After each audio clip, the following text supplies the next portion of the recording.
और ये क्वेश्चन है बहुत पुराना आईआईटी का, देखो ये तो 97 98 के आसपास का क्वेश्चन है ये। अब चेक कर लो, जो आंसर दिया है इसका वो दिया है 3mv²/5। देखो आ रहा है इतना,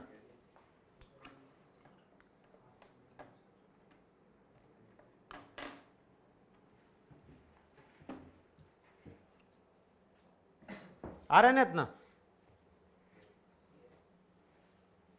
अब नेक्स्ट हेडिंग डालो वहां पे, रोलिंग।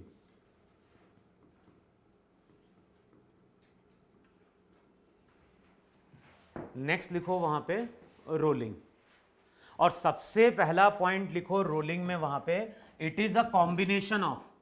जब भी हम रोलिंग की बात करेंगे तो रोलिंग को हम क्या बोलेंगे, रोलिंग को हम बोलेंगे it is a combination of. किसका कॉम्बिनेशन है?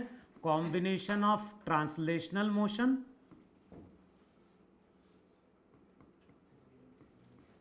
Combination of translational motion plus rotational motion.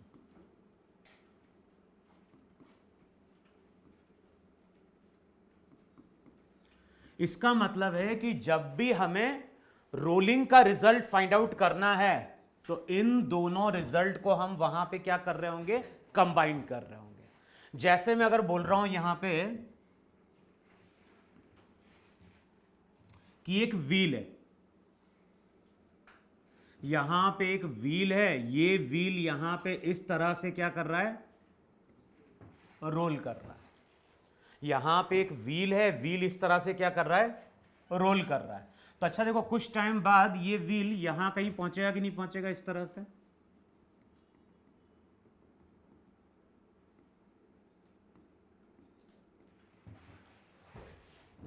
अबे है कि नहीं है?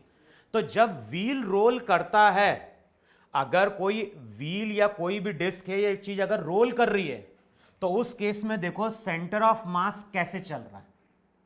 अगर मास का डिस्ट्रीब्यूशन यूनिफॉर्म है तो व्हील का सेंटर ऑफ मास यहीं कहीं है कि नहीं है?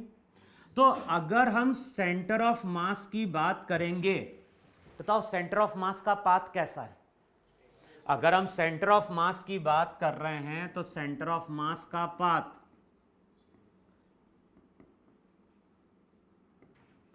बताओ स्ट्रेट लाइन है कि नहीं? तो जब व्हील रोल करता है तो उस केस में centre of mass straight line के अलोंग चलता है। अच्छा, मान लो कोई ऑब्जर्वर ग्राउंड पे है, यहां पे ग्राउंड पे कोई ऑब्जर्वर है, और ये जो ग्राउंड वाला ऑब्जर्वर है उसने यहां पे कहीं एक पॉइंट ए को क्या किया है, मार्क किया है। ग्राउंड वाला ऑब्जर्वर अगर पॉइंट ए को देखेगा ना तो उसको पॉइंट ए का पाथ ऐसा मूव करता हुआ दिखाई देगा।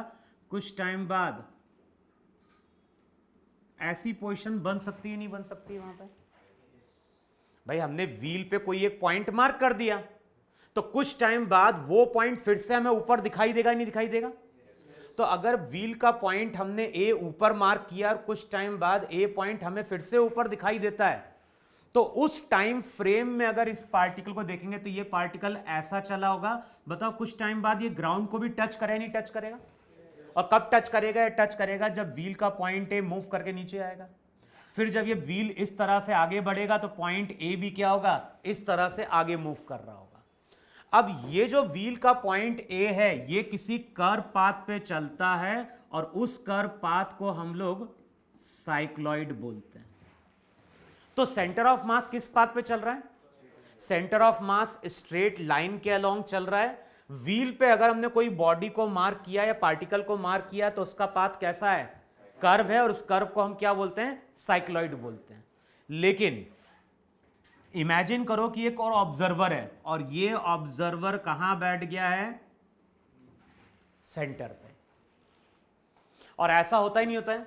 अगर मान लो हम कार में ही बैठ जाएं और कार में बैठ के हम केवल व्हील को देखें तो व्हील का क्या होगा?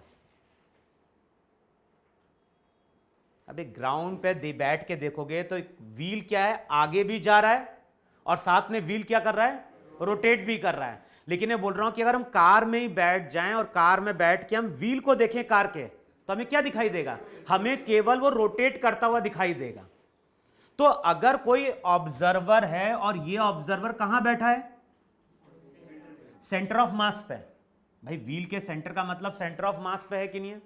तो अगर हम सेंटर ऑफ मास पे बैठ के देखेंगे तो ये जो पार्टिकल ए है, बताओ ये पार्टिकल ए केवल इसको गोल गोल घूमता हुआ दिखाएगा? तो इसका मतलब है कि अगर ये ऑब्जर्वर पार्टिकल ए को देख रहा है तो इसका मोशन कैसा होगा? इसका मोशन केवल रोटेशनल होगा। और मैंने क्या बोला है? मैंने बोला है कि ये व्हील रोलिंग मोशन परफॉर्म कर रहा है। तो इसका रिजल्ट हमें कब मिलेगा? इसका रिजल्ट मिलेगा जबकि हम क्या कर रहे होंगे? दो मोशन को कंबाइन कर रहे होंगे। अब कौन कौन से दो मोशन को कंबाइन कर रहे हैं? तो एक बार हमें कंसिडर करना है कि बॉडी केवल क्या कर रही है? ट्रांसलेट कर रही है। ट्रांसलेट का मतलब होता है अगर कोई बॉडी यहां पे है तो कुछ टाइम बाद और यहां पे एक पॉइंट मार्क कर दो। बताओ अगर बॉडी ट्रांसलेट कर रही है, ये पॉइंट ए है, ये पॉइंट बी है, ये पॉइंट सी है, अगर ट्रांसलेट करेगी तो क्या होगा? अगर ये बॉडी केवल ट्रांसलेट कर रही है तो पॉइंट ए बताओ हमेशा यहीं पे रहेगा कि नहीं रहेगा? पॉइंट बी हमेशा यहीं पे रहेगा, पॉइंट सी हमेशा यहीं पे रहेगा। और ये लिखवाया था वहां पे कि अगर कोई बॉडी ट्रांसलेट करती है तो हर पार्टिकल स्ट्रेट लाइन के अलोंग चलता है और हर पार्टिकल का डिस्प्लेसमेंट वहां पे क्या होता है? सेम होता है। तो ये जो मोशन है, इस मोशन को वहां पे हम लोग बोलते थे प्योर ट्रांसलेशनल मोशन।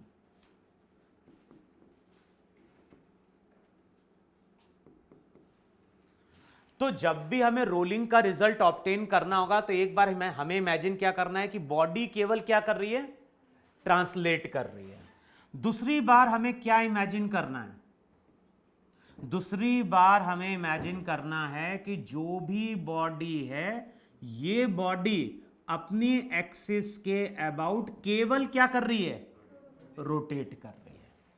अच्छा, बॉडी अगर रोटेट करेगी तो ये जो पार्टिकल रहेगा, ये पार्टिकल किस पाथ पे चलता हुआ दिखाई देगा हमें? सर्कुलर पाथ पे चलता हुआ दिखाई देगा। और बताओ इस बॉडी के हर पार्टिकल अब केवल सर्कुलर पाथ पे चल रहे हैं कि नहीं चल रहे? तो एक बार ट्रांसलेशनल मोशन, इसको ऐसा भी इमेजिन कर लो कि ये बॉडी यहां कहीं ऐसी, बताओ इस तरह से व्हील को लाके हिंज कर देंगे तो केवल क्या करेगा? वहां पे रोटेट करेगा। तो ये मोशन प्योर ट्रांसलेशनल है और ये जो मोशन है, इस मोशन को हम लोगों ने नाम दिया था प्योर रोटेशनल मोशन।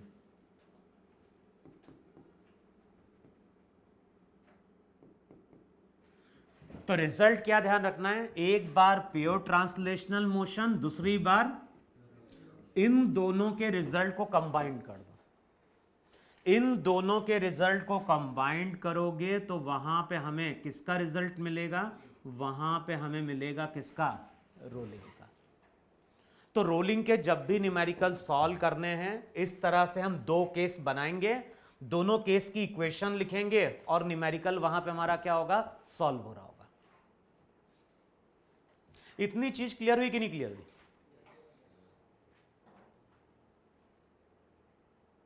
रब करूं मैं इतना?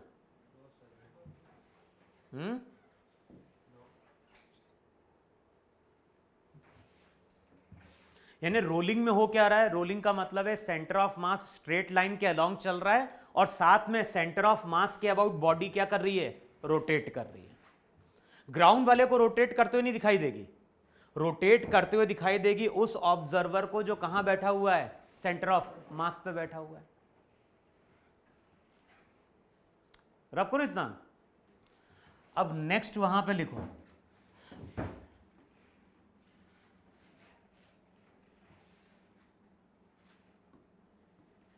अगर क्वेश्चन में कुछ नहीं बोल रहा है, अगर क्वेश्चन में कुछ नहीं बोल रहा है तो हम लोग हमेशा बात करेंगे प्योर रोलिंग की।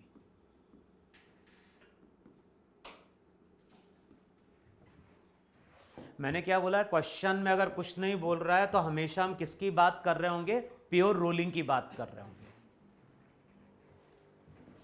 अच्छा, प्योर रोलिंग को हम आइडेंटिफाई कैसे करते हैं? कि बॉडी की प्योर रोलिंग हो रही है कि नहीं हो रही है। तो इस तरह से ये ग्राउंड है और ग्राउंड पे हमारे पास एक व्हील है और ये जो व्हील है ये व्हील वहां पे क्या कर रहा है, रोल कर रहा है। रोल का मतलब है सेंटर ऑफ मास आगे भी जा रहा है और साथ में सेंटर ऑफ मास के अबाउट बॉडी क्या कर रही है, रोटेट भी कर रही है। अब इस व्हील पे हमने क्या किया, एक पार्टिकल को मार्क कर दिया, इसको हम बोल देते हैं पार्टिकल ए। तो जो भी व्हील है, व्हील पे कहीं पे हमने क्या किया, एक पॉइंट ए को मार्क कर दिया। अब जब ये व्हील आगे जाएगा तो जो पॉइंट हमने मार्क किया है वो भी क्या होगा, आगे जा रहा होगा, मूव कर रहा होगा। और कुछ टाइम बाद ये व्हील इस तरह से यहां कहीं पहुंच गया और हमें पॉइंट ए फिर से टॉप पे दिखाई देता है। अब बताओ ये व्हील अगर रोल कर रहा होगा तो ऐसे तो कई बार ये पॉइंट फिर से टॉप पे आएगा कि नहीं आएगा, लेकिन अभी हम बात कर रहे हैं फर्स्ट टाइम की। व्हील पे हमने एक पॉइंट को मार्क किया, कुछ टाइम बाद हमें पॉइंट ए फिर से वहां पे दिखाई दिया।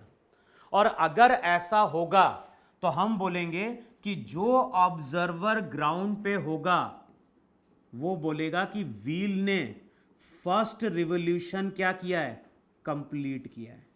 या ऐसा लिख लो वहां पे कि wheel has completed one revolution. तो हमें कैसे मालूम चलेगा, कैसे हम बोलेंगे कि व्हील ने एक रिवॉल्यूशन कंप्लीट किया है, पॉइंट ए को कहीं पे मार्क कर दो और पॉइंट ए अगर हमें फिर से वहीं पे दिखाई देगा पहली बार तो हम बोलेंगे व्हील ने अपना एक रिवॉल्यूशन क्या कर लिया है, कंप्लीट कर लिया। अच्छा ये पार्टिकल अगर दूसरी बार दिखाई देगा तो उसने दो रिवॉल्यूशन क्या किए, कंप्लीट किए। अब ये चीज ध्यान रखना है कि व्हील ने अगर दो रिवॉल्यूशन कंप्लीट कर लिए, यही बात करो एक रिवॉल्यूशन की, मान लो इस व्हील ने यहां पे एक रिवॉल्यूशन क्या किया है, कंप्लीट किया है। तो ध्यान रखना है जब ये व्हील वन रिवॉल्यूशन कंप्लीट करता है तो उस केस में सेंटर ऑफ मास बताओ स्ट्रेट लाइन के अलोंग चल रहा है कि नहीं चल रहा है? भाई सेंटर ऑफ मास तो ऐसा चला कि नहीं चला वहां पे। तो ये ध्यान रखना है कि जब ये व्हील एक रिवॉल्यूशन कंप्लीट करेगा तो उस केस में centre of mass exact 2 pi R distance वहां पे क्या कर रहा होगा, ट्रेवल कर रहा होगा। अगर आर वहां पे क्या है, आर वहां पे व्हील का रेडियस है।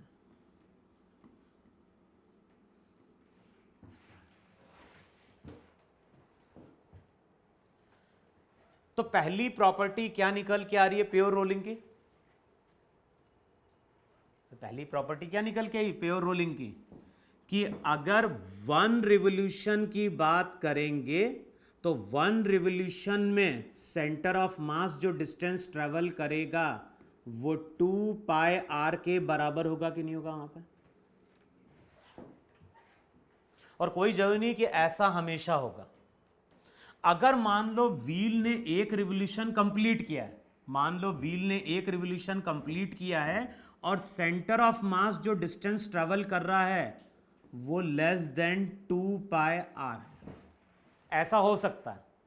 और कई बार ऐसा भी होता है कि व्हील ने एक रिवॉल्यूशन तो कंप्लीट कर लिया लेकिन सेंटर ऑफ मास ने जो डिस्टेंस ट्रेवल किया वो 2 पाई आर से क्या है, ज्यादा है।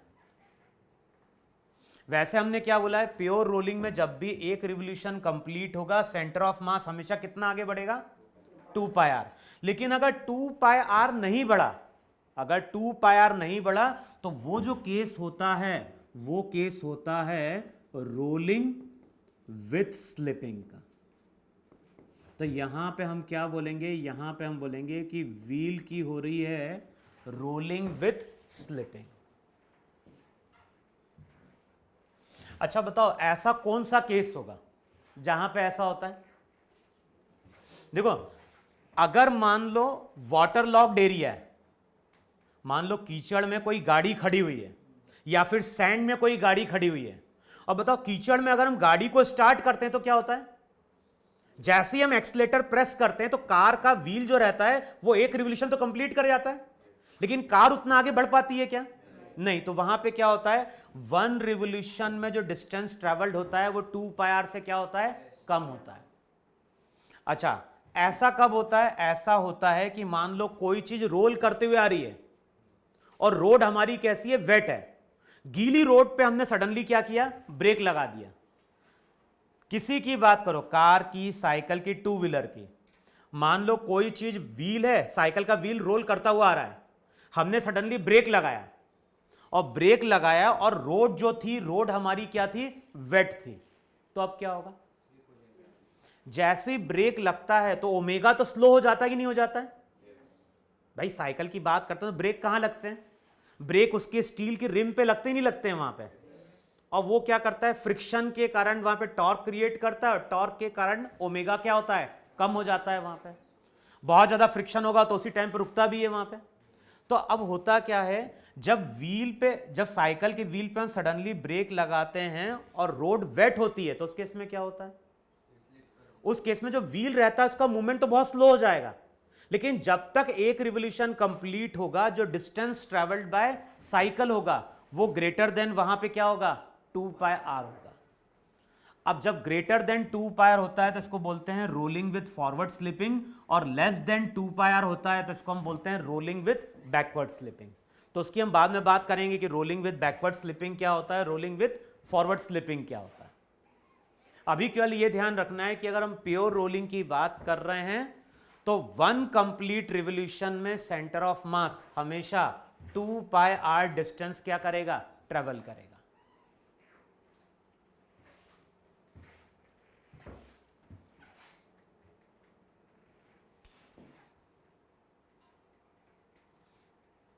लिख लिया इतना? अच्छा, अब इस चीज को देखो यार, ये सब प्रॉपर्टी है सेंटर ऑफ इसकी प्योर रोलिंग की। तो ये तो एक प्रॉपर्टी है कि 1 कंप्लीट रिवोल्यूशन में अगर 2 पाई आर डिस्टेंस ट्रेवल करेगा तो हम बोलेंगे प्योर रोलिंग हो रही है। अच्छा, अब इमेजिन करो कि एक ऑब्जर्वर है और ये ऑब्जर्वर कहां बैठा हुआ है, व्हील के सेंटर पे। अब बताओ, अगर हम सेंटर ऑफ मास पे बैठ के पॉइंट ए को देखेंगे तो पॉइंट ए हमें कैसे मूव करता हुआ दिखाई देगा? अगर हम साइकिल के सेंटर पे ही जाके बैठ जाएं तो ये पॉइंट ए केवल हमें रोटेट करता हुआ दिखाई देगा, नहीं दिखाई देगा? अच्छा, ये ऑब्जर्वर क्या नोटिस करेगा कि पॉइंट ए यहां पे कुछ टाइम बाद फिर से उसको पॉइंट ए वहीं पे दिखाई दिया। तो ये ऑब्जर्वर क्या बोलेगा, ये ऑब्जर्वर बोलेगा कि पॉइंट ए कुछ ऐसा मूव करके वापस ऊपर आ गया कि नहीं आ गया। तो कितना एंगल टर्न कर लिया? अबे इस ऑब्जर्वर के लिए पार्टिकल ए सर्कुलर पाथ पे चल रहा है, नहीं चल रहा है? तो जहां से स्टार्ट हुआ वापस वहां पे आया तो कितना एंगल हुआ, 360। रेडियन में कितना? तो यहां पे हम इसको, इस रिजल्ट को बताओ ऐसा लिख सकते हैं क्या, XCM।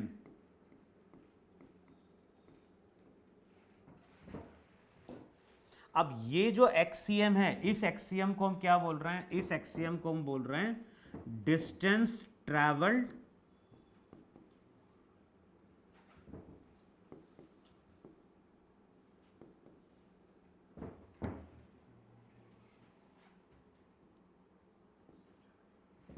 अच्छा, distance travelled by centre of mass with respect to ground. बताओ ऐसा बोल सकते नहीं बोल सकते? ग्राउंड वाले ऑब्जर्वर के लिए सेंटर ऑफ मास कितना चला, XCM चला। अब ये जो 2 पाई है, बताओ इस 2 पाई को हम क्या बोलते हैं? इस 2 पाई को हम बोल देंगे एंगुलर डिस्प्लेसमेंट। इस 2 पाई को हम क्या बोलेंगे, इस 2 पाई को हम बोलेंगे पॉइंट ए का एंगुलर डिस्प्लेसमेंट। किसके रेस्पेक्ट में? With respect to. तो ये चीज ध्यान रखना, एक चीज सेंटर ऑफ मास के रेस्पेक्ट में और दूसरी चीज ग्राउंड के रेस्पेक्ट में। ये जो मैंने लिखा है ये ग्राउंड के रेस्पेक्ट में, और ये जो है ये सेंटर ऑफ मास पे बैठ के हमने देखा है।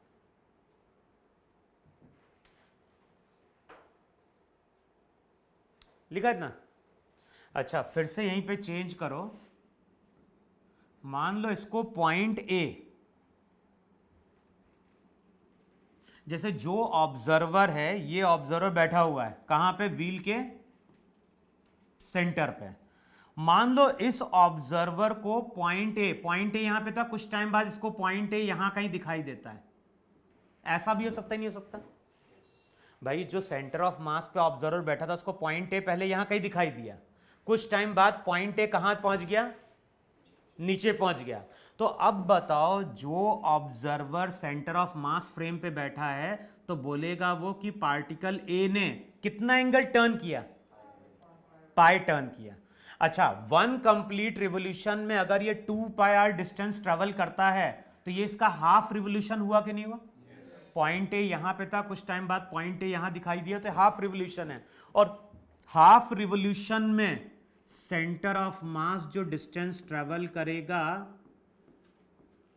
वो फिर से ऐसा लिख सकते हो पाई इंटू आर। अब पाई यहां पे क्या है, पाई यहां पे एंगल है सेंटर ऑफ मास के फ्रेम पे। तो सेंटर ऑफ मास के रेस्पेक्ट में अगर ये कितना एंगल टर्न कर रहा है, पाई, तो एक्सियम पाई आर हो गया कि नहीं हो गया वहां पे? अच्छा, अब ऐसा भी हो सकता है कि नहीं हो सकता है वहां पे कि जो पॉइंट ए है, जो पॉइंट ए है, मान लो पॉइंट ए, ये ऑब्जर्वर देख रहा है, इसको पॉइंट ए यहां कहीं दिखाई दिया, कुछ टाइम बाद पॉइंट ए यहां कहीं दिखाई दिया। बताओ ऐसा हो सकता है, नहीं हो सकता है वहां पे? अब जो observer centre of mass frame पे बैठा है वो तो बोलेगा कि पार्टिकल ए कितना एंगल टर्न किया, थीटा। अब बताओ सेंटर ऑफ मास के फ्रेम पे जब ये 2 पाई एंगल टर्न करता है तो सेंटर ऑफ मास कितना चलता है, 2 पाई आर। सेंटर ऑफ मास पे बैठ के देखने पे अगर ये पाई चलता है, ये पाई से रोटेट करता है, तो सेंटर ऑफ मास कितना आगे बढ़ता है, पाई आर बढ़ता है। तो अगर सेंटर ऑफ मास के रेस्पेक्ट में अगर पॉइंट ए ने थीटा एंगल टर्न किया है तो बताओ centre of mass ground frame में कितना चलेगा? तो ये ग्राउंड फ्रेम में थीटा इंटू आर चलेगा कि नहीं चलेगा? अब यही रिजल्ट है जिसको हम क्या कर रहे हैं, आगे यूज कर रहे हैं वहां पे। और रिजल्ट अब क्या बन गया, एक्सीएम इक्वल्स टू आर थीटा।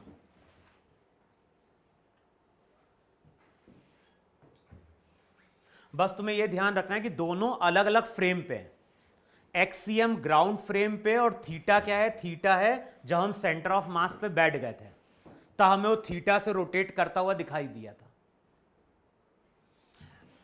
अच्छा, अब एक्सीएम अगर आर थीटा है और अब मैं तुमसे बोलता हूं कि इस इक्वेशन को डिफरेंशिएट करो विथ रेस्पेक्ट टू टाइम।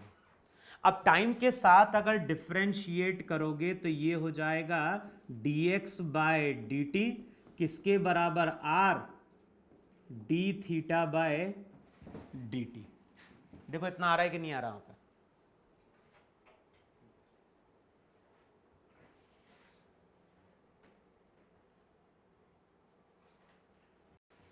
बन रहा है वहां पे?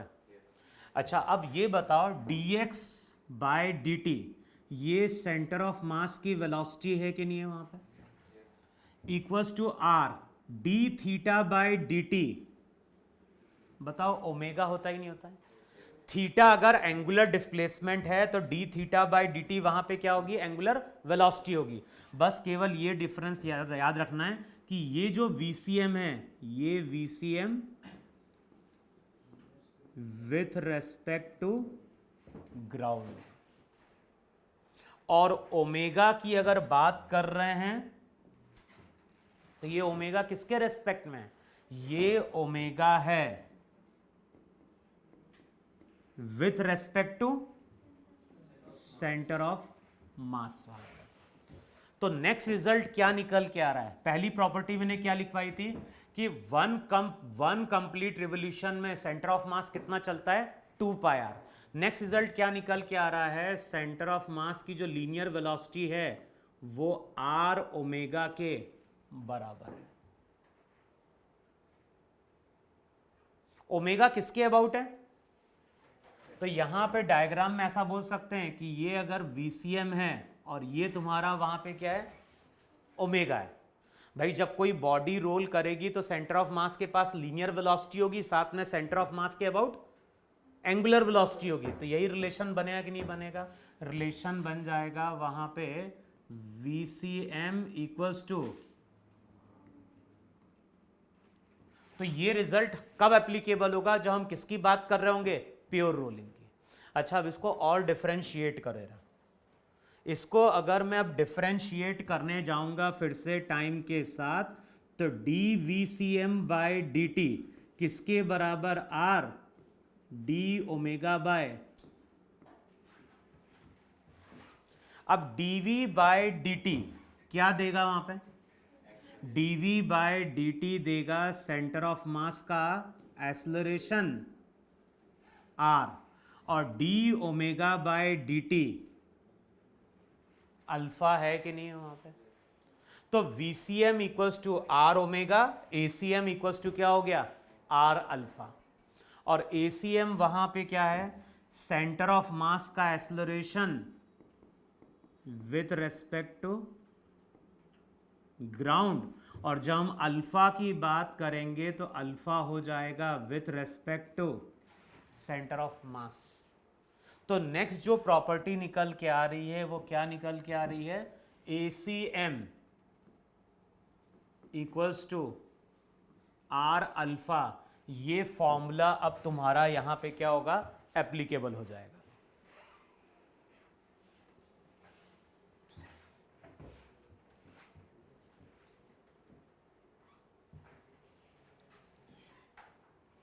बताओ, इतना समझ में नहीं समझ में?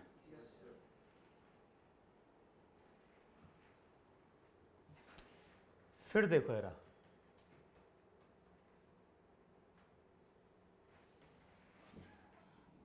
अब मान लो यहां पे हम शो कर रहे हैं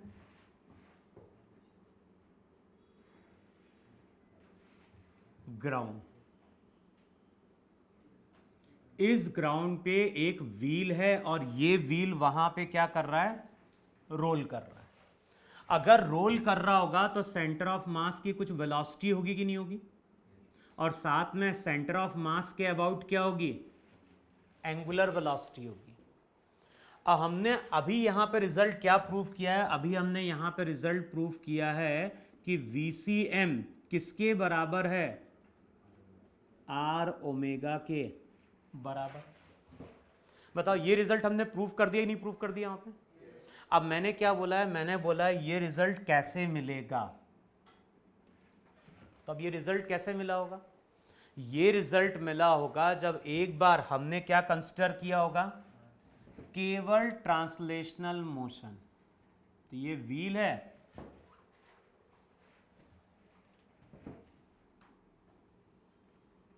ये व्हील है, और ये व्हील वहां पे केवल क्या कर रहा है?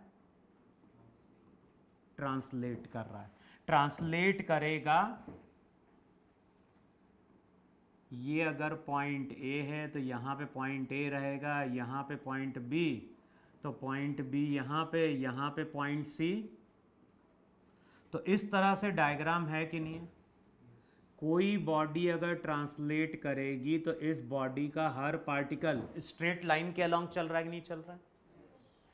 अब बताओ, हर पार्टिकल अगर स्ट्रेट लाइन के अलोंग चल रहा है तो सबका डिस्प्लेसमेंट भी सेम है कि नहीं सेम है? और सबका डिस्प्लेसमेंट अगर सेम है तो सबकी वेलोसिटी भी क्या होगी? सेम होगी। इसका अगर सेंटर ऑफ मास लेंगे तो उसकी वेलोसिटी भी क्या होगी? तो अगर कोई बॉडी ट्रांसलेट कर रही है तो हर पार्टिकल की वेलोसिटी वहां पे v होगी कि नहीं होगी वहां पे? अब दूसरा हमें क्या लेना है? एक तो हमने क्या कंसीडर किया है? एक तो हमने कंसीडर किया है प्योर ट्रांसलेशनल मोशन। अब अगले स्टेप में हम कौन से मोशन को कंबाइन करने जा रहे हैं? रोटेशनल। तो अब इमेजिन करो अगले स्टेप में कि जो भी व्हील है, ये व्हील अपनी इस एक्सिस के अबाउट केवल क्या कर रहा है? रोटेट कर रहा है।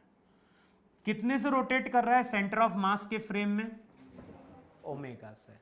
और ये तुम्हारा ट्रांसलेशनल मोशन है, ये तुम्हारा वहां पे हो गया प्योर रोटेशनल मोशन, और इन दोनों को कंबाइंड किया तो तब जाके हमें रोलिंग का रिजल्ट मिला। देखो यही है कि नहीं वहां पे। अब मैंने क्या बोला है, क्वेश्चन को सॉल्व करने का तरीका यही है, इन दोनों मोशन को कंबाइंड करो और रोलिंग का हमें क्या मिल जाएगा, रिजल्ट मिल जाएगा।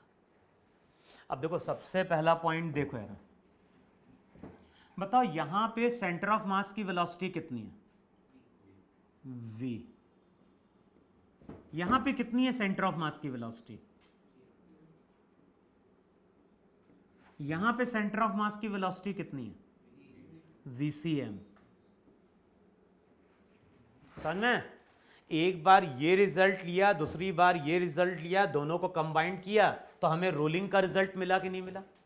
और रोलिंग में हमने माना है कि सेंटर ऑफ मास की वेलोसिटी कितनी है, vcm है। तो ये वेलोसिटी कब मिलेगी, ये वेलोसिटी मिलेगी जब इन दोनों के रिजल्ट को हम क्या करेंगे, कंबाइन करेंगे। तो यहां पे सेंटर ऑफ मास की वेलोसिटी v थी, यहां पे 0 थी, दोनों को ऐड किया तो क्या मिल गया, vcm मिल गया यहां पे। अच्छा, जब दोनों को ऐड किया तो vcm मिला, तो यहां से क्या पता चला कि जो भी v है वो एक्चुअली vcm के बराबर है कि नहीं बराबर है। इसका मतलब है कि जितनी भी वेलोसिटी होगी सबको अब मैं vcm लिख दूं कि नहीं लिख दूं। तो जितने भी पार्टिकल हैं इन सब पार्टिकल की वेलोसिटी को अब हमने वहां पे क्या लिख दिया, vcm लिख दिया। समझ में आया इतना। अच्छा अब आओ जरा,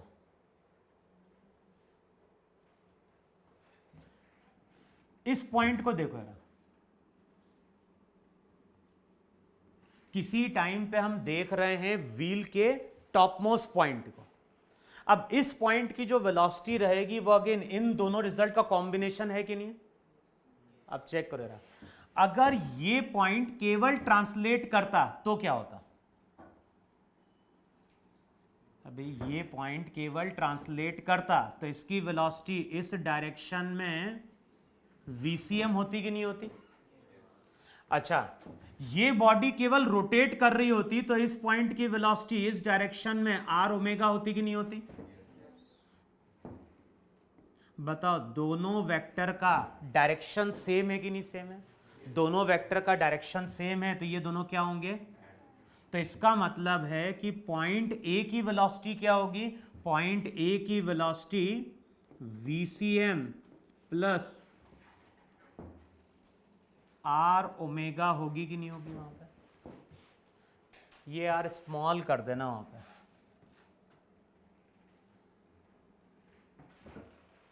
तो ट्रांसलेशनल मोशन के कारण इस पॉइंट की वेलोसिटी vcm है, रोटेशनल मोशन के कारण r ओमेगा है, दोनों का डायरेक्शन सेम है तो दोनों वेक्टर क्या हो गए, ऐड हो गए। अब बताओ r ओमेगा किसके बराबर है, ये पहले ही हम प्रूव कर चुके हैं नहीं प्रूव कर चुके,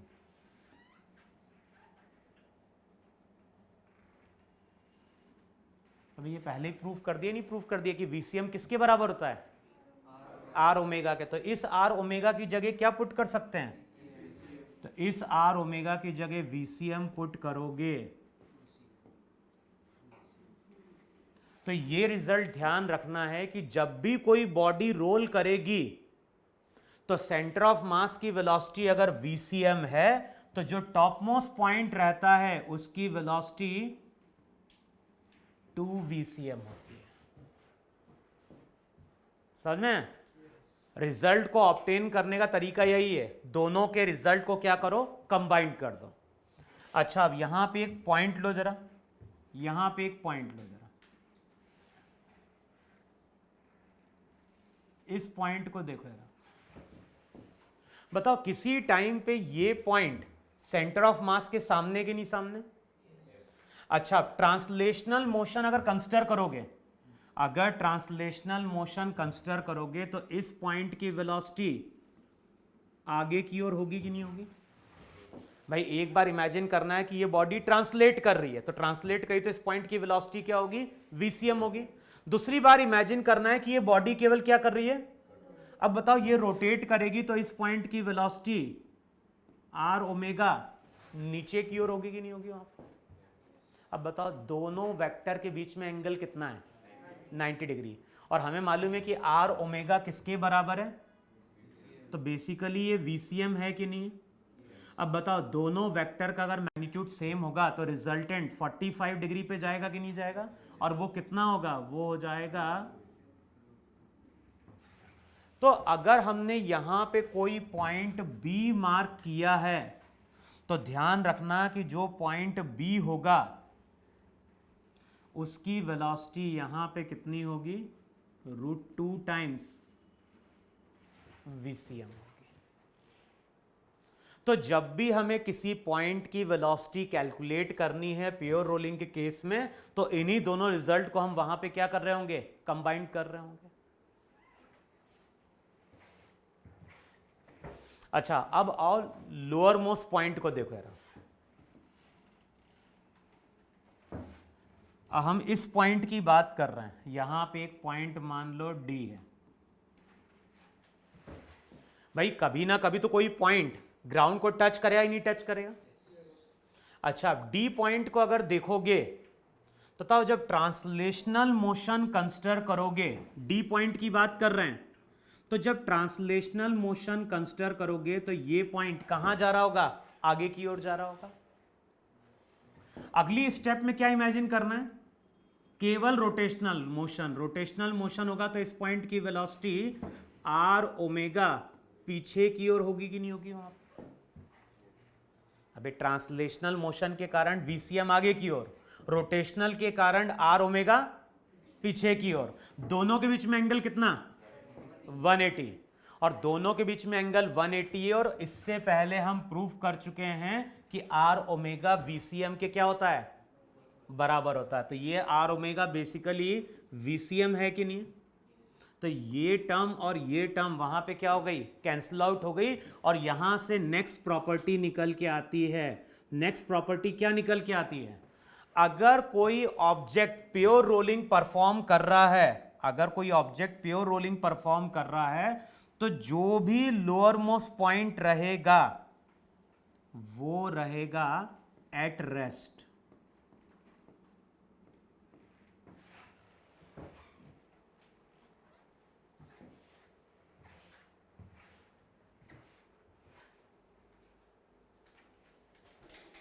इसका मतलब समझ में आ रहा है क्या बोल रहा हूं मैं। जैसे मैं अगर बोल रहा हूं यहां पे ये तुम्हारा व्हील है कि नहीं है, और मान लो व्हील पे हमने ऐसे नंबर ऑफ पॉइंट्स मार्क कर दिए, A था, यहां कहीं B था, यहां कहीं क्या था, D था, और ये व्हील क्या कर रहा है,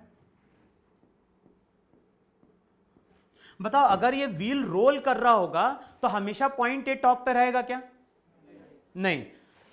जब ये व्हील रोल करेगा तो किसी टाइम पे पॉइंट A टॉप पे आएगा कि नहीं आएगा, और जब पॉइंट A टॉप पे आएगा तो उसके पास स्पीड कितनी होगी, टॉप मोस्ट पॉइंट की स्पीड 2 VCM होती है नहीं होती है।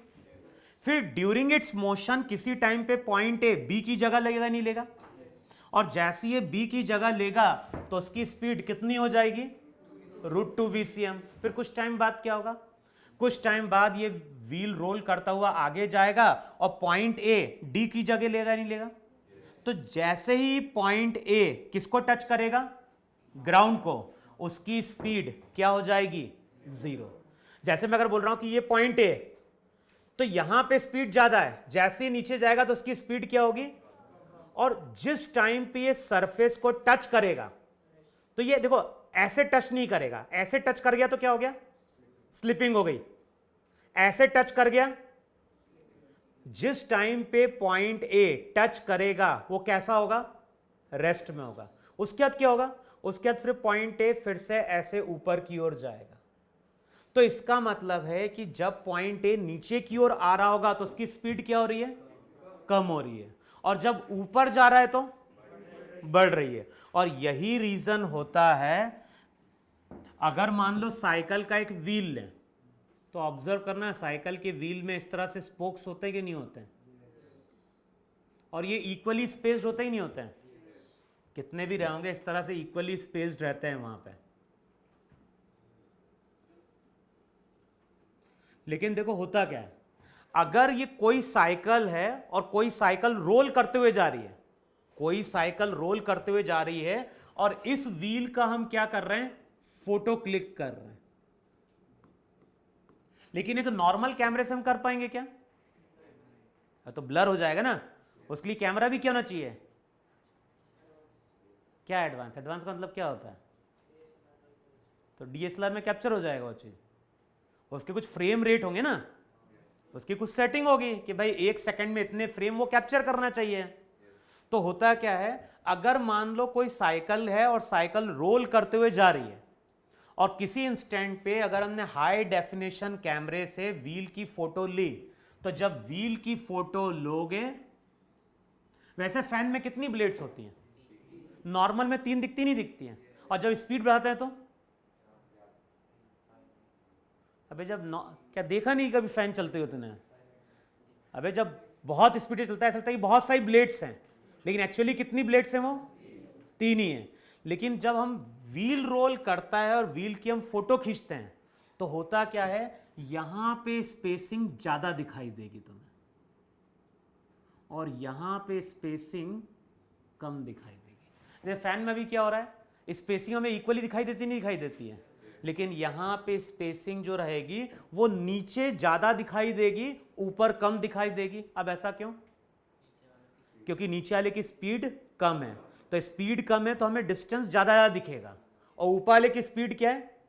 तो यहां पे हमें ऐसा दिखाई देता है कि यहां पे स्पोक्स ज्यादा हैं और यहां पे स्पोक्स क्या है? कम है। लेकिन ऐसा कब बोल रहे हैं? जब रोल कर रहा होगा। अगर साइकिल केवल स्टैंड पे खड़ी और केवल हम पैडलिंग करें, तब तो केवल मोशन कौन सा है? रोटेशनल है। लेकिन अगर साइकिल का व्हील रोल कर रहा है, किसी टाइम पे तुम फोटो खींचोगे तो ऊपर हमें स्पोक्स की डेंसिटी ज्यादा दिखाई देगी और नीचे स्पोक्स की डेंसिटी कम दिखाई देगी। और इसका रीजन यही है कि जब भी व्हील रोल करता है तो जब पॉइंट्स नीचे की ओर आता है, इसकी स्पीड क्या होती है? घटती है। जिस टाइम पे वो सरफेस को क्या करेगा? टच करेगा, उस टाइम पे वो रेस्ट में आएगा, उसके बाद फिर से उसकी स्पीड बढ़ेगी, फिर ये जाएगा, फिर कुछ टाइम बाद टच करेगा, रुकेगा, फिर क्या होगा? मूव करेगा वहां पे। अब ये चीज ध्यान रखना है कि जब भी प्योर रोलिंग होगी तो लोअर मोस्ट पॉइंट कैसा रहता है? रेस्ट में, क्योंकि इसकी वेलोसिटी क्या है? 0 है।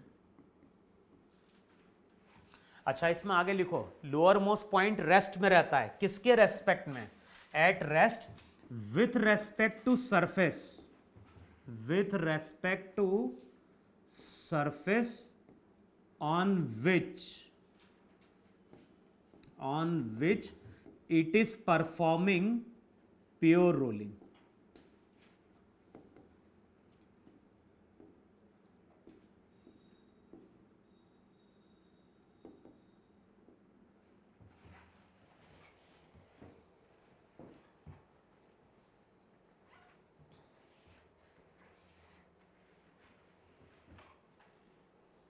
मैं इसको एक्सप्लेन करता हूं आगे ना। अभी केवल इतना ध्यान रखना है, अभी बॉडी किस पे प्योर रोल कर रहा है? अभी ग्राउंड पे। अभी अगर बात कर रहे हैं, यहां पे अगर बोल रहा हूं कि व्हील प्योर रोल कर रहा है, तो किस पे रोल कर रहा है? तो मैंने क्या बोला है, अगर बॉडी प्योर रोलिंग परफॉर्म कर रही है तो जिस सरफेस पे वो प्योर रोलिंग परफॉर्म करेगी, उस सरफेस के रेस्पेक्ट में लोअर मोस्ट पॉइंट कैसा रहेगा? रेस्ट में रहेगा। क्लियर है इतना? अच्छा, अब एक चीज बताओ मुझे, मैंने क्या बोला है, वेलोसिटी इस तरह से हम कैलकुलेट करें ही नहीं कैलकुलेट करेंगे।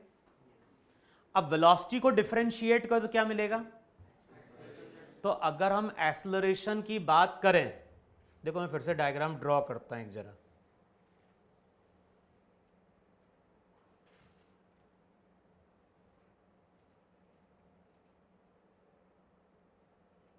जैसे देखो यार, यहां पे हमने व्हील को एक बार कंसिडर किया कि ये व्हील केवल क्या कर रहा है? ट्रांसलेट कर रहा है कि नहीं? तो एक बार हमने ट्रांसलेशनल मोशन कंसिडर किया, दूसरी बार हमने इमेजिन किया कि ये जो भी व्हील है ये केवल क्या कर रहा है? रोटेट कर रहा है। यहां पे वेलोसिटी क्या थी, वो VCM बन गई थी, यही था कि नहीं था वहां पे। और इन दोनों को जब हमने कंबाइंड किया था तो वहां पे रिजल्ट बना था VCM। बताओ यही रिजल्ट था कि नहीं था वहां पे। अब जिस तरह से हम वेलोसिटी कैलकुलेट करते हैं उसी तरह से हम एक्सेलरेशन भी कैलकुलेट करते हैं। मान लो यहां पे कोई पॉइंट A है, अब मैं पूछता हूं कि पॉइंट A का एक्सेलरेशन कितना है। हमें मालूम है कि VCM किसके बराबर था, और दूसरा रिजल्ट क्या निकल के आया था, ACM किसके बराबर था। ये सब प्योर रोलिंग के केस होंगे कि नहीं केस होंगे।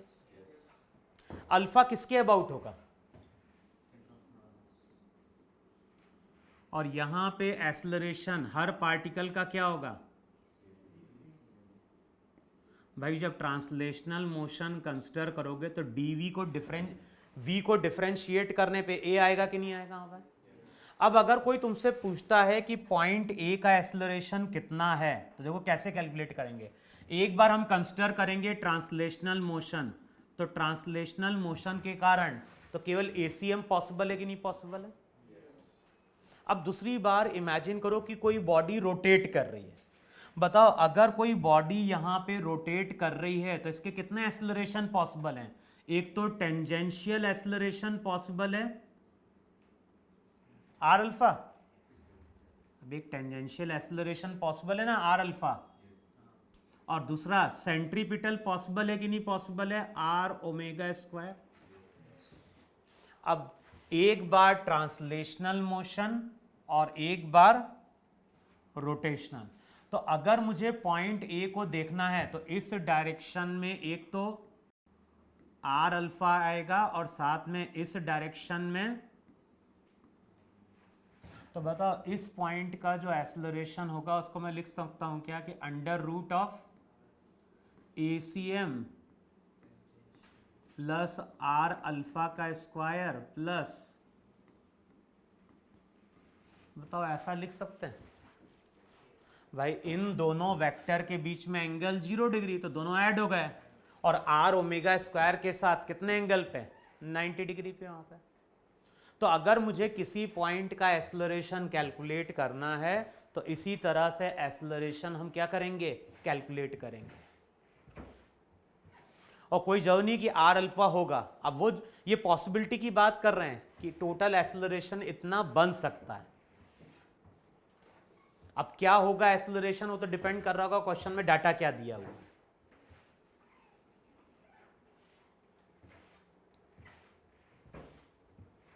लिखा इतना।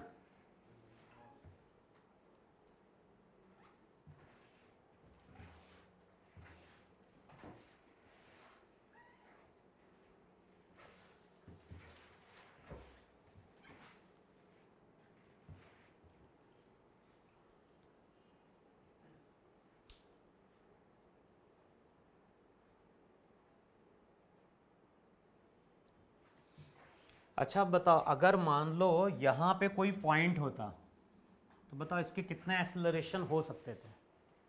ट्रांसलेशनल मोशन के कारण इस डायरेक्शन में ACM, दूसरा इस डायरेक्शन में आर ओमेगा स्क्वायर, तीसरा इस डायरेक्शन में।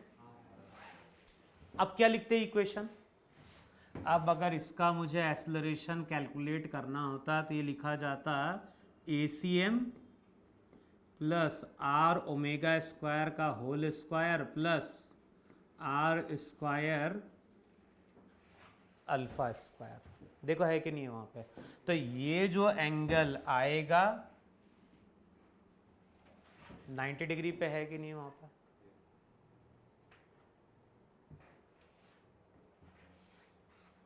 अच्छा अब इस पॉइंट का बताओ जरा क्या है इस पॉइंट का। ट्रांसलेशनल कंसिडर करोगे तो रोटेशनल कंसिडर करोगे तो, और साथ में इस डायरेक्शन में बताओ यही तीन एक्सेलरेशन पॉसिबल है कि नहीं पॉसिबल है? और ऑलरेडी हम प्रूव कर चुके हैं कि एसीएम किसके बराबर होता है, तो ये दोनों तो क्या हो गए, कैंसिल आउट हो गए। तो जो लोअर मोस्ट पॉइंट रहेगा उसका एक्सेलरेशन केवल टुवर्ड्स द सेंटर रहेगा और उसकी वैल्यू कितनी होगी, आर ओमेगा स्क्वायर होगी।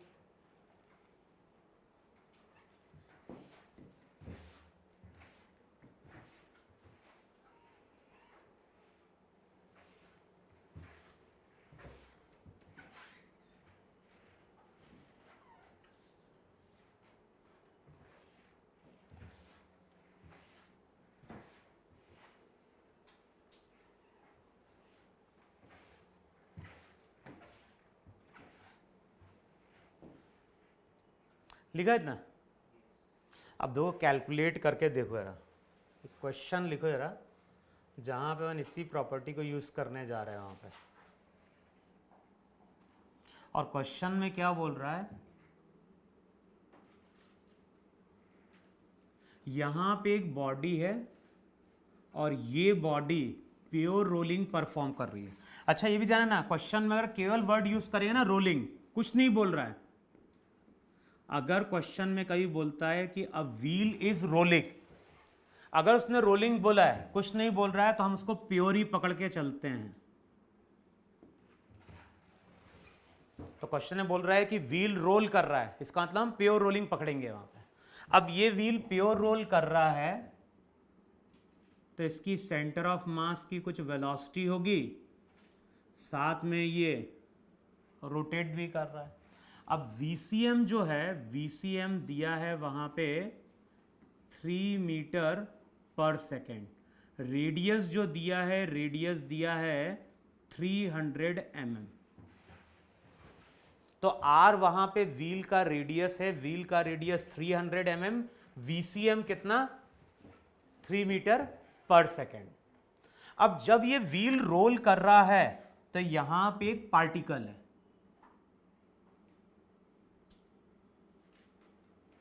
जब ये व्हील रोल कर रहा है तो यहां पे हमने एक P पॉइंट लिया है, और ये जो P पॉइंट है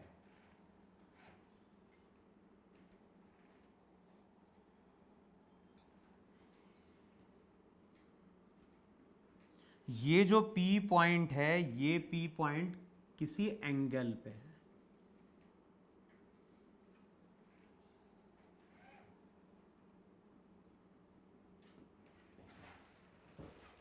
तो ये व्हील रोल कर रहा है, हमने एक P पॉइंट लिया है जो कितने एंगल पे, हॉरिजॉन्टल पे, हॉरिजॉन्टल से 30 डिग्री पे है, और ये जो P पॉइंट है, ये P पॉइंट R डिस्टेंस पे, तो ये डिस्टेंस R है और R की वैल्यू 200 mm है। ऐसा डायग्राम समझ में नहीं समझ में है? ये तुम्हारा व्हील है, ये रोल कर रहा है, यहां कहीं एक पॉइंट P है, ये P पॉइंट किसी इंस्टेंट पे कितना एंगल फॉर्म कर रहा है, और ये कितने डिस्टेंस पे, R डिस्टेंस पे। बताना है P पॉइंट की वेलोसिटी कितनी है। तो क्वेश्चन में लिखो find out the velocity of point P, find out the velocity of point P।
बताओ कितनी आई पी पॉइंट की वेलोसिटी?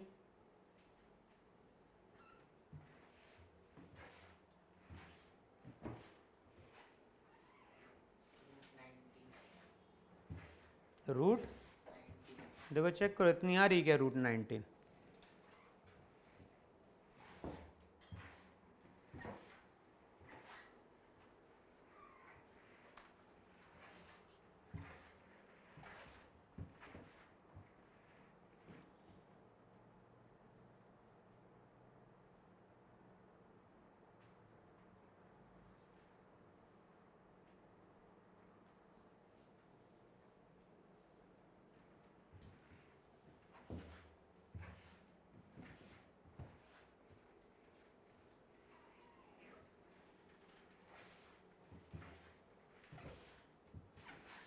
भाई एक सबसे पहले तुमने क्या लिखा? सबसे पहले यहां पे यही लिखा, नहीं लिखा कि वीसीएम किसके बराबर होता है? आर, वहां पे रेडियस लिया जाता है। वीसीएम कितना है? 3। रेडियस, अब इसको चेंज मत करो यूनिट को, तो ओमेगा जो रहेगा वो 3/300 हो जाएगा कि नहीं हो जाएगा?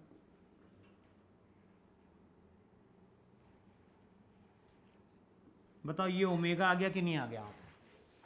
अच्छा, पी पॉइंट की वेलोसिटी कैसे मिलेगी? तो एक बार कंसिडर करो translational motion. Translational motion consider करोगे तो इस पॉइंट की वेलोसिटी वीसीएम होगी कि नहीं होगी? और वीसीएम कितना था? 3। दूसरी बार हमें क्या कंसिडर करना है? दूसरी बार हमें कंसिडर करना है कि ये व्हील केवल रोटेट कर रहा है। रोटेट कर रहा है तो इस पॉइंट की वेलोसिटी आर ओमेगा होगी कि नहीं होगी वहां पे?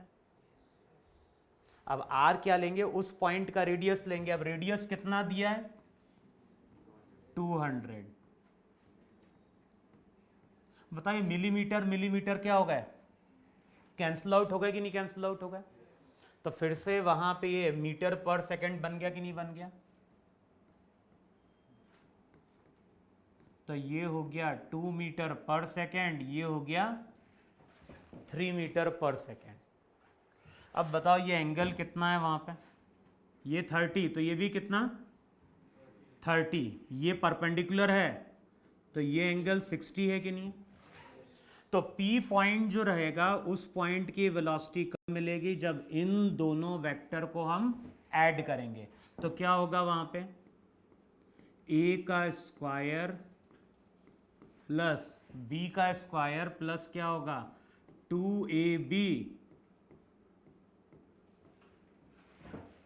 cos 60 हो गया 1/2, तो ये हो जाएगा 9 + 4 क्या हो गया? 13। तो चेक करो वहां पे रूट 19 मीटर पर सेकेंड, यही पी पॉइंट की वहां पे वेलोसिटी है कि नहीं है?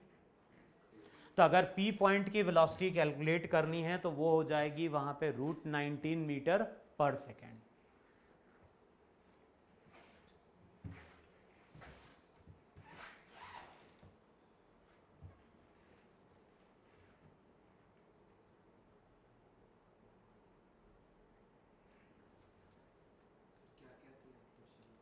क्या क्या किया? कुछ नहीं किया। क्या क्या क्या किया? ये कहाँ था? ये था, ये पूरा था, ये किया। अब तू देख ले किसका पूछ रहा है? तो क्वेश्चन का पूछ रहा है कि इसका पूछ रहा है? तो क्वेश्चन में क्या बोला था मैंने बोला था कि एक बार ट्रांसलेशनल मोशन कंसिडर करो और एक बार क्या है? तो भाई जब तू पी पॉइंट की बात करेगा तो पी पॉइंट जो रहेगा वो ट्रांसलेशनल के कारण इस डायरेक्शन में कितने से जाएगा? 3 से। रोटेशनल की बात करेगा और ये एंगल 90 डिग्री पे है कि नहीं है? ये पूरा, ये कितने पे था? तो ये 30, तो ये कितना? आर ओमेगा की वैल्यू 2 आ गई। अब हमारे पास दो वेक्टर्स हैं, दोनों वेक्टर्स को वहां पे क्या करना है? ऐड करना है। दोनों के बीच में एंगल कितना है? 60 डिग्री। तो लॉ ऑफ पैरेललोग्राम मैंने यूज किया है। क्या होता है लॉ ऑफ पैरेललोग्राम? क्या होता है? हाँ, करते क्या हैं? उस लॉ के थ्रू हम दो वेक्टर्स को वहां पे क्या करते हैं? ऐड करते हैं। आएगी नहीं समझ में? अगर मैं पूछता टॉप मोस्ट पॉइंट की वेलोसिटी कितनी है तो क्या बोलते हैं? इस पॉइंट की वेलोसिटी 6 मीटर पर सेकेंड। क्या है मालूम है कि टॉप मोस्ट कितने चलेगा? 6 से चलेगा। अगर उस टाइम पे इस पॉइंट की वेलोसिटी पूछता तो √2 VCM, यानी कितना? 3√2 मीटर पर सेकेंड। वहां पर इतना है समझ में? अगले टर्न पे कंटिन्यू करेंगे। इसमें ध्यान, अभी कंप्लीट नहीं हुआ है। इवन बात कर रहे हैं केवल प्योर रोलिंग की प्रॉपर्टी की। और अभी हमने जो रिजल्ट डिस्कस किया उसमें केवल क्या डिस्कस किया अपन ने कि 1 रिवोल्यूशन में सेंटर ऑफ मास कितना डिस्टेंस ट्रेवल करेगा? 2πr। दूसरा रिजल्ट क्या? VCM equals to R omega, अगर प्योर रोलिंग हो रही है। तीसरा वहां पे क्या लिखा? ACM equals to R alpha. फिर नेक्स्ट पॉइंट मैंने क्या डिफाइन किया है कि लोअर मोस्ट पॉइंट कैसा रहता है? रेस्ट में। किसके रेस्पेक्ट में? जिस सरफेस पे वो प्योर रोलिंग परफॉर्म कर रहा है। तो अगली क्लास में डिस्कस करेंगे कि इसका मतलब क्या है। और लास्ट अपन ने क्या डिफाइन किया है कि किसी भी पॉइंट की वेलोसिटी और एक्सेलरेशन कैलकुलेट करना है तो एक बार ट्रांसलेशनल मोशन, एक बार रोटेशनल मोशन, और सब वेक्टर को वहां पे क्या कर दो? ऐड कर दो इतना। ठीक है, तो अगली क्लास में कंटिन्यू करेंगे इसकी जो प्रॉपर्टी है वहां पर।